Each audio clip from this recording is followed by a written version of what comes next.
Lá em 1800, não existiam estatísticas assim precisas, né? Então, as pessoas que estudam história fazem simulações e tentam remontar o quadro que a gente deveria ter naquela época. Então, supostamente em 1800, o Brasil tinha uma população em que 90% dos adultos não sabiam ler e escrever. No caso dos Estados Unidos, esse índice era baixíssimo. Supõe-se que talvez só 10% da população eram pessoas analfabetas. Porque desde o início, na colonização americana, a participação da igreja protestante especialmente, foi muito importante e eles insistiam que pessoas tinham que saber ler a Bíblia, né? Tinham que saber ler e escrever, não preocupados com a questão da produção, mas para ler a Bíblia. E nós aqui não, aqui era mesmo na questão ibérica, a questão religiosa tenha sido fundamental, como a colonização foi feita muito com base na mão de obra escrava, mesmo a catequização não se importou com a alfabetização das pessoas. Bom, supostamente 100 anos depois, Dom Pedro II até fez um esforço grande nessa área de educação, mas lá no início da República, 1900, ainda 70% dos brasileiros eram iletrados.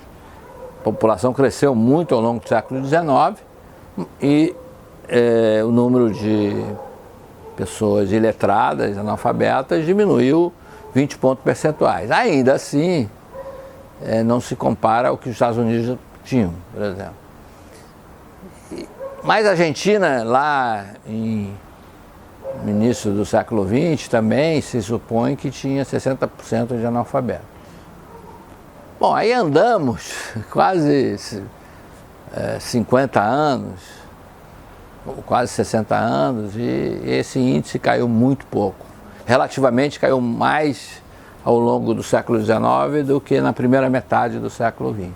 Então ali em 1950, nos anos 50, 60% dos brasileiros ainda eram analfabetos. Esse índice hoje está ali em torno de 5% apenas, e basicamente por causa da população mais velha. De fato, o que se conseguiu dos anos 1990 para cá foi uma universalização do ensino básico, ensino fundamental. As crianças vão para a escola e acabam aprendendo a ler e escrever. Mas ficou um passivo de conhecimento, né? As pessoas, mesmo aquelas que estudam, elas nasciam em famílias com pouco grau de educação, com pouco grau de instrução. Ou seja, você não acumula conhecimento no âmbito familiar. Então, o reflexo disso, que o grau de aprendizado da maioria dos brasileiros ainda é baixo, quer dizer, se a gente compara com de outros países. O Brasil, 70% dos brasileiros que passam aos 15 anos de idade, eles fazem uma prova chama PISA, que é feita simultaneamente em diversos países. O Brasil está lá atrás. Significa que o nosso conhecimento de matemática, da própria língua, de ciências, é muito abaixo da média do mundo. Bom, qual é o problema disso? O problema é que se você não tem aquela instrução básica boa, quando você se qualifica profissionalmente, você quase não consegue avançar muito, né? Então a qualidade da nossa mão de obra ainda é considerada baixa. E como é que você mede isso? Você pega a produção, o PIB, e divide pelo número das pessoas que trabalham. E a gente vai ver que o resultado disso é que ele um pouco se altera ao longo dos últimos 10, 15 anos. Então não teve aumento de produtividade. Se o trabalho não tem aumento de produtividade, fica muito difícil redistribuir renda, porque você não vai pagar ao trabalho o que ele merece, porque ele não proporciona um salto para a sociedade como um todo. Então, a educação não é só uma questão filosófica, não é uma questão apenas de humanismo, para que as pessoas tenham acesso ao conhecimento. A educação é uma ferramenta essencial para a gente diminuir o nosso grau de pobreza, miséria, desigualdade.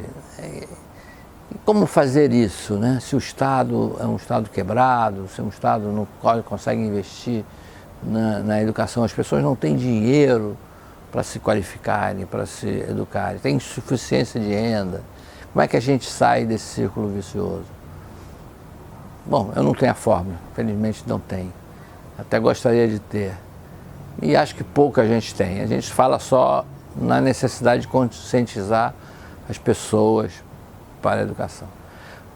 No entanto, talvez a gente deva começar por uma coisa, pela educação infantil, pela pré-escola. Talvez se as crianças na pré-escola começarem a conviver com o que a gente chama de educação, né, elas podem chegar ao ensino fundamental mais preparadas para o aprendizado, vão aprender a ler e escrever muito mais rapidamente e vão desenvolver sua capacidade de raciocínio, sua lógica, à medida que os outros anos vão se acrescentando.